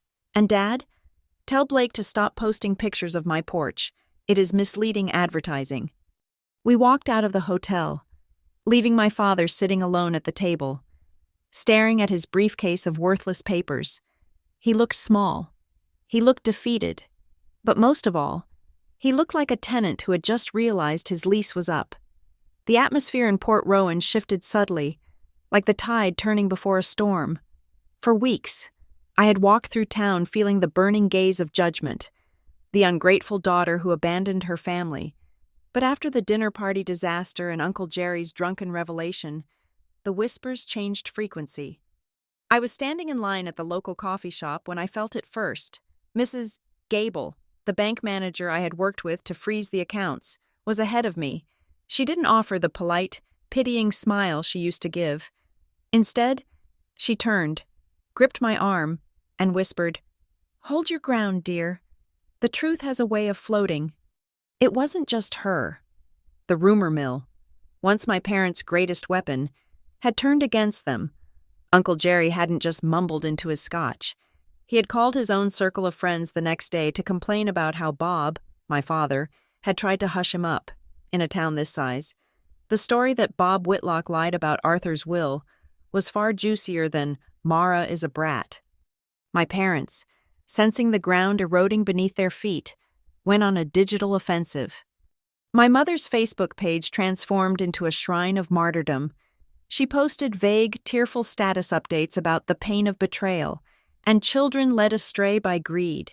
She shared photos of me and Blake as toddlers, captioning them with biblical quotes about honoring thy father and mother.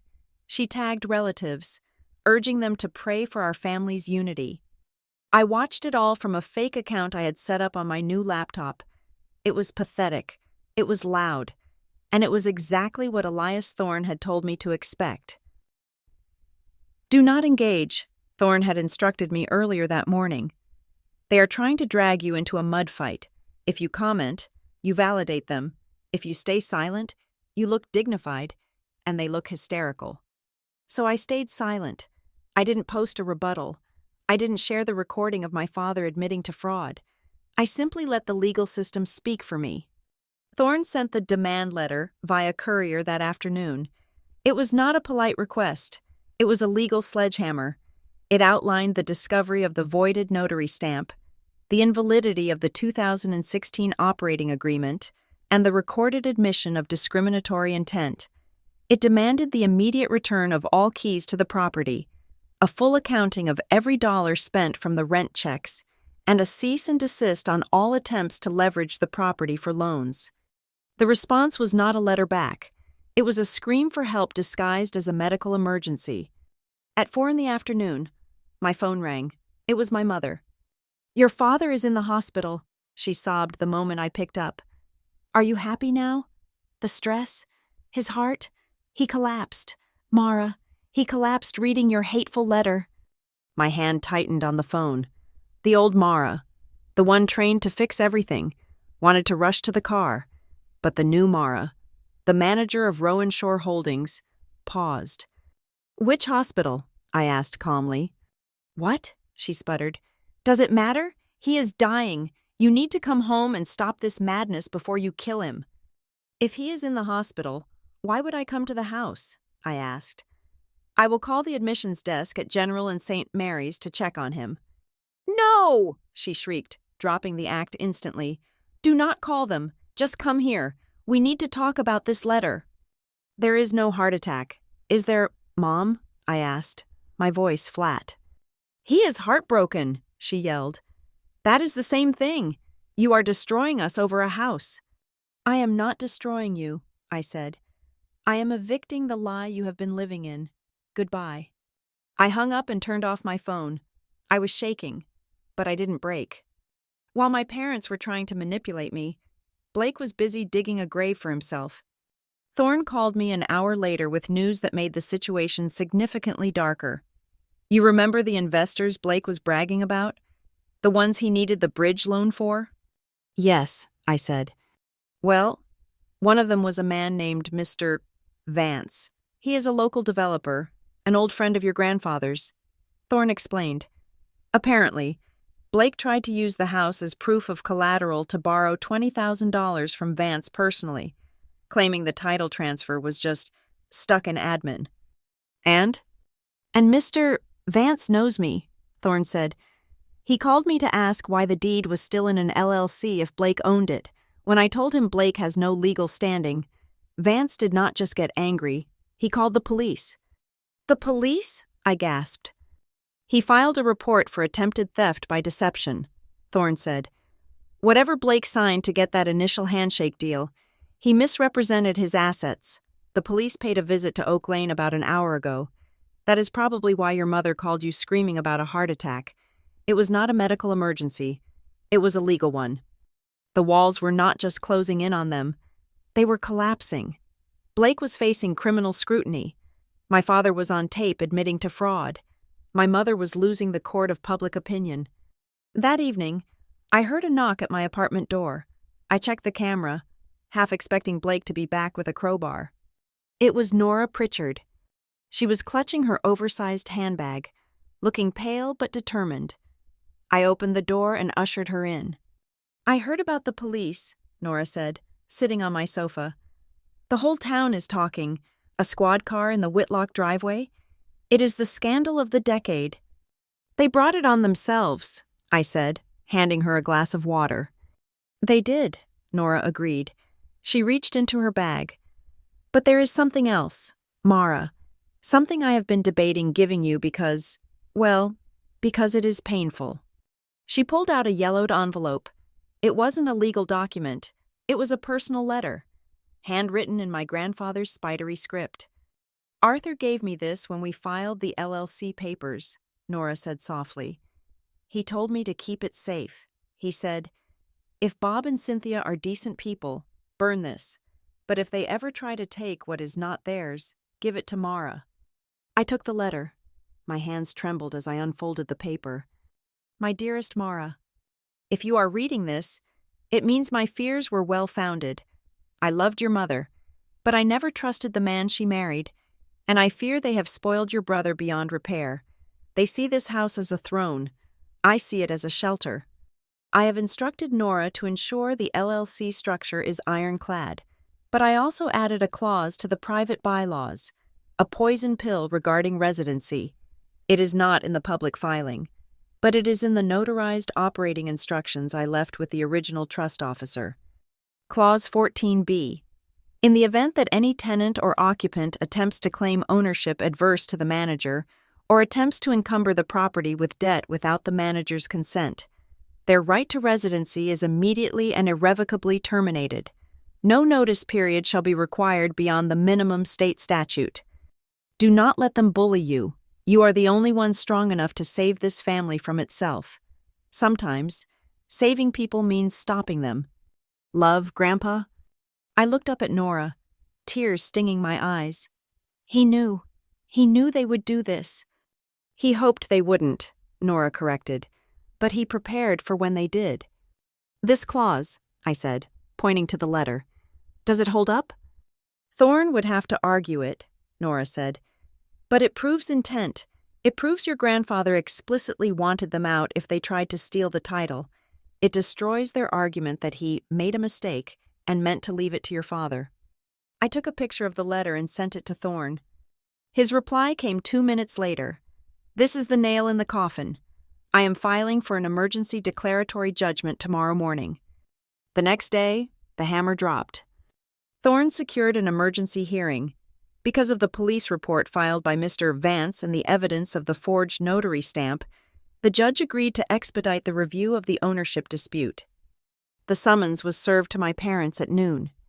I didn't see it happen, but Thorne told me about it later. The process server handed the papers to my father on the front porch. This wasn't a warning letter. This was a court order commanding them to appear and explain why they shouldn't be removed from the property for fraud and waste of assets. My phone started ringing at 12:30. First my father, then my mother, then Blake. I didn't answer. At 1 o'clock, a text came from Blake. It wasn't arrogant. It wasn't threatening. It was terrifyingly pathetic. Mara, please, the cops are asking questions about the loan application. Dad says you are evicting us. You cannot do this. I have nowhere to go. I will go to jail if this deal falls through. I stared at the screen. For years, I had fixed his messes. I had done his homework. I had covered for his broken windows and his broken promises. I typed a reply, my fingers hovering over the keys. You should have thought about that before you tried to sell my house. I hit send. Then, my father sent a text. It was a photo. It was a picture of me at graduation, smiling with him. "We are family," the caption read. "Don't let strangers destroy us." I looked at the photo. I looked at the smile on my younger self's face, a smile that was trying so hard to please a man who only saw me as an insurance policy he could cash out later. I didn't reply to him. I forwarded the text to Thorne with a note. Add this to the harassment file. The sun was setting over Port Rowan. From my apartment window, I could see the distant line of the ocean. My parents were in that big house, surrounded by their lies, realizing that the walls were not just paper, they were evidence, and for the first time in my life, I wasn't scared of what they would do next. I was only interested in what the judge would say on Monday. The court of public opinion had convicted them, the police were investigating them, and now, the law was coming for the keys. The silence in my apartment was heavy, a physical weight that pressed against my eardrums. It was the night before the end of the world, or at least, the end of the world as the Whitlock family knew it, and I was sitting on my living room floor, surrounded by ghosts. I had emptied the old shoebox of photographs I had salvaged from the house years ago. I spread them out on the rug, a mosaic of a life that looked perfect from the outside. There was a picture of us at Disney World when I was 10 and Blake was 7. We were both wearing Mickey ears. In the photo, we were smiling, but I looked closer, tracing the glossy paper with my finger. I remembered that day.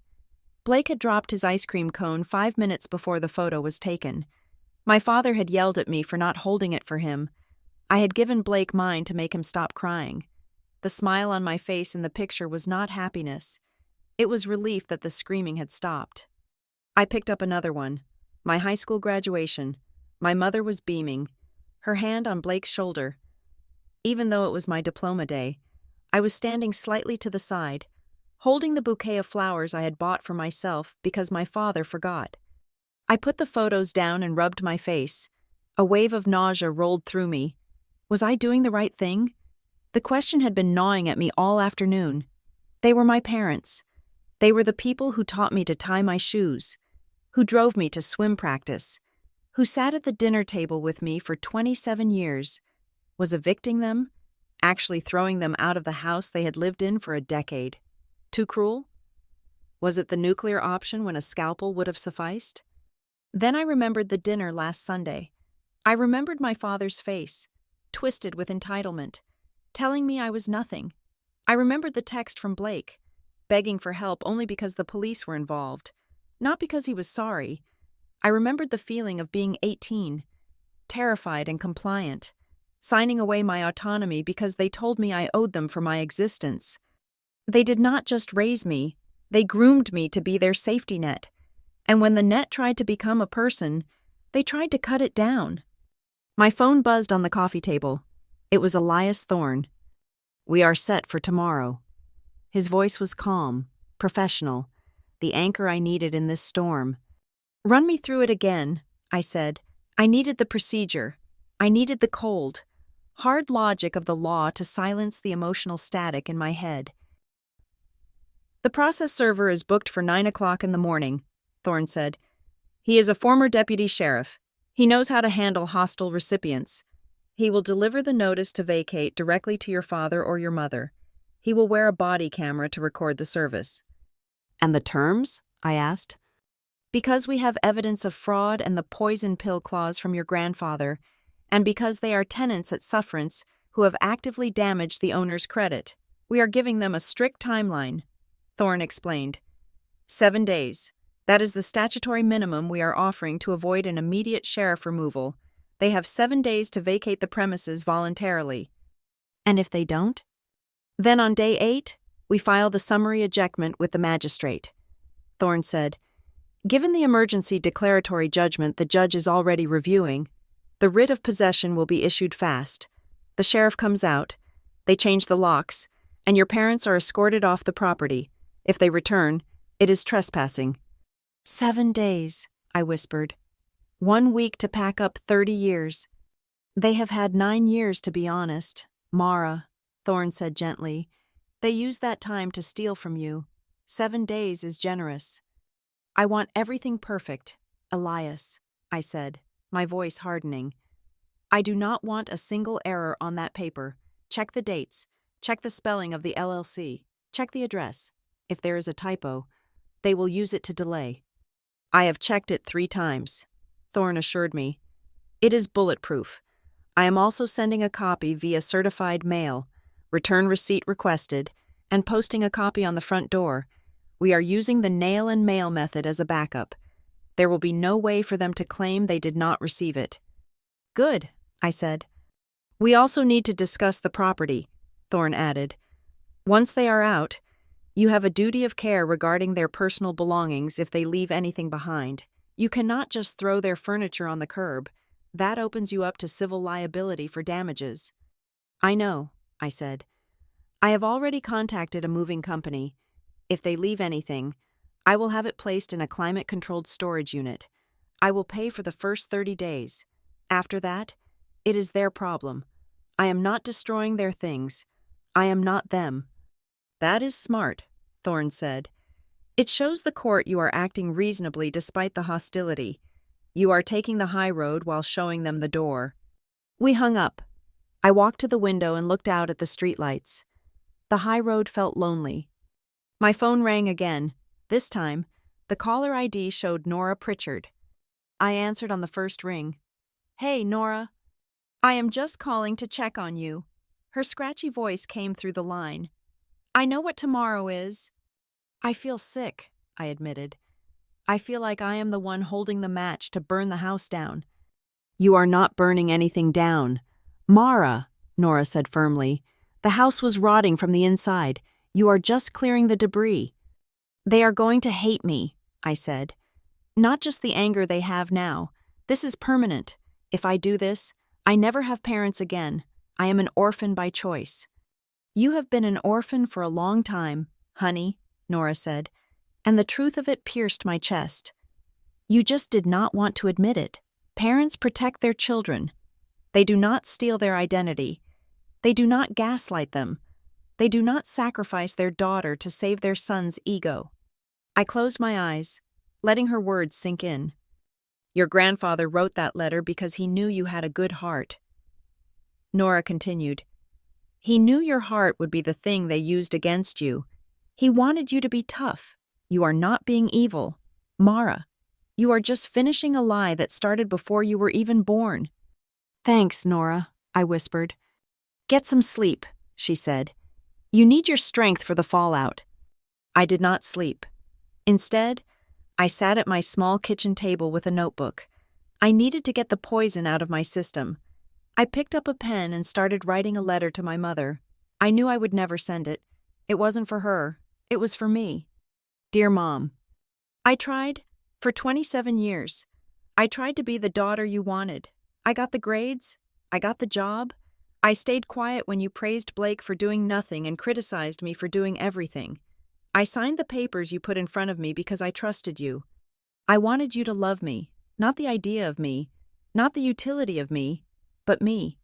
But you only loved the way I made the family look. You loved that I was the fixer.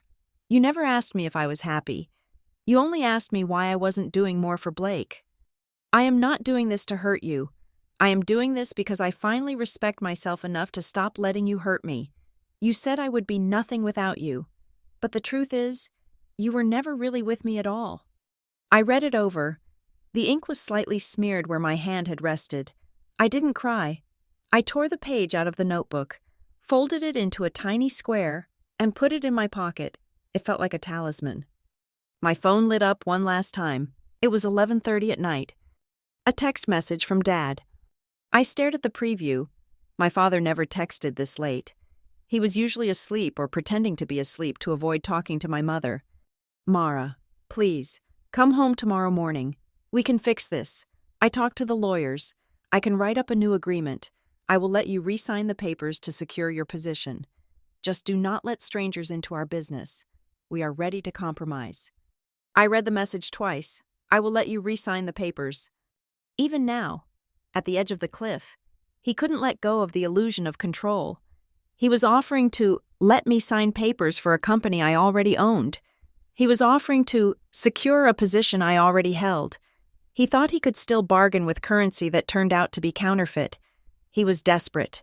He knew the walls were closing in, and his only play was to trick me back into the house, get me to sign something, anything, that would override the LLC's current structure.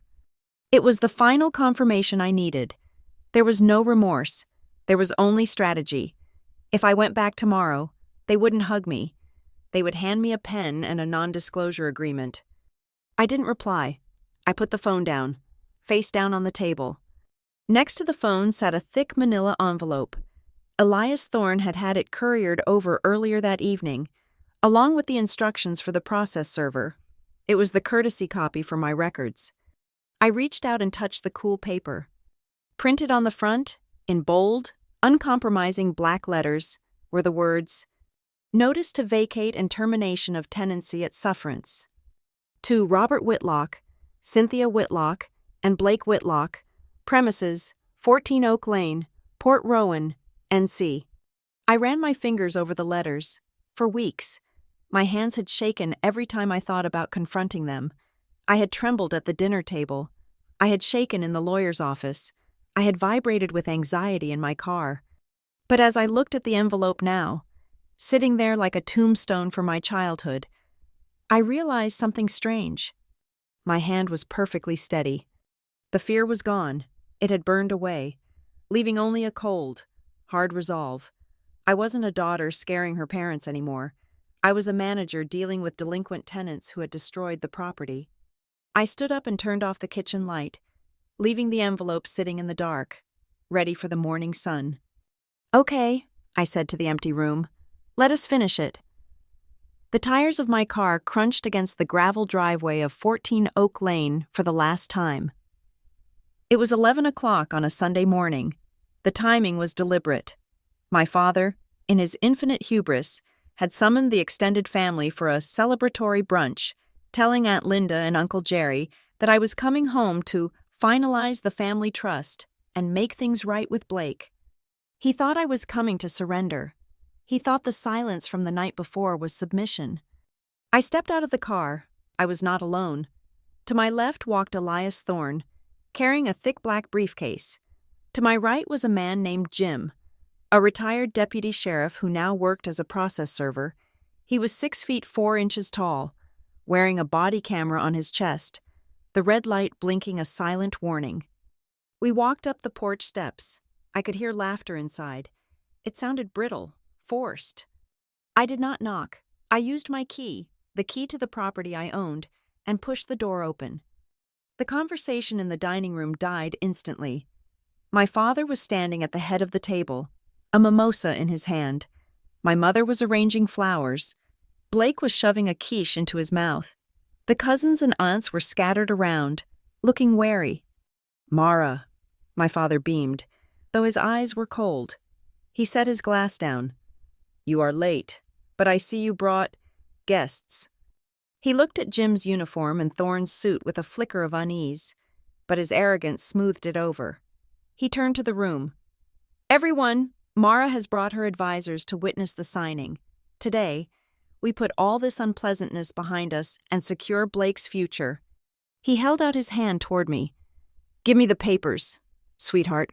Let us get this over with." "You are right, Dad," I said, my voice steady, projecting to the back of the room.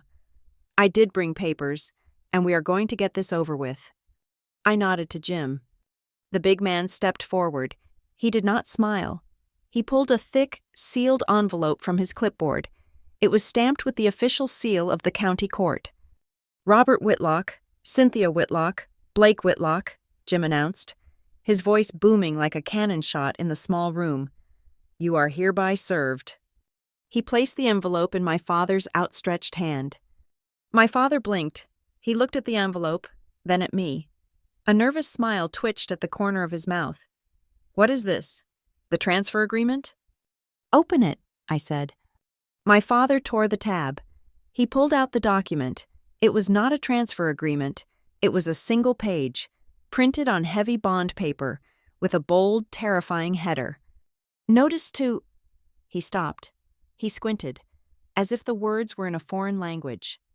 "Read it," I commanded, out loud, so everyone knows what we are celebrating. My father's face went gray. His hands started to shake, rattling the paper. "Notice to vacate," he whispered. "Louder," Thorne said. "Notice to vacate and termination of tenancy," my father read, his voice cracking. "To the occupants of 14 Oak Lane, you are hereby notified that your tenancy at sufferance is terminated effective immediately. You are ordered to vacate the premises within 7 days." The room erupted. "What?" Aunt Linda gasped, dropping her fork. "Vacate?" Uncle Jerry muttered, sitting up straighter. My mother let out a strangled cry. "This is a joke! Mara, tell them this is a sick joke." "It is not a joke, Mother," I said. "It is a legal order. You have 7 days to pack." "How dare you!" my mother screamed, rushing toward me, her face twisted into a mask of pure hate. "How dare you do this to your own family? After everything we gave you, you ungrateful little witch?" "I am not ungrateful," I said, not flinching as she stopped inches from my face. "I am just a landlord dealing with bad tenants." "Give me that!" Blake roared. He lunged across the table, snatching the paper from my father's frozen hands. "This is garbage. It is fake."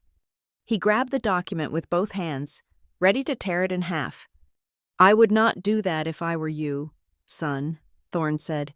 His voice was quiet, but it carried the weight of a falling anvil. "That is a court-issued document. Destroying it is a felony, and since Officer Jim here is recording, you would be adding obstruction of justice to your current list of problems." Blake froze. He looked at the camera. He looked at the paper. He crumpled it slightly, but he did not rip it. "You cannot kick us out," Blake spat, trembling. "This is our house. Dad said he fixed the papers. Dad said the house belongs to the son." "Your father lied," Thorne said. Thorne walked to the table and dropped his briefcase. It hit the wood with a heavy thud. He opened it and pulled out a stack of files. "We have the evidence," Thorne announced, addressing the relatives. "This file contains the proof that Robert Whitlock forged the notary stamp on the 2016 operating agreement. The notary he used had been stripped of his license 2 months prior." He pulled out another file. "This file contains the bank records showing that the rent you claim to pay was actually just money transferred to your own savings account. That is fraud." He pulled out a third file, a small digital drive in a plastic bag.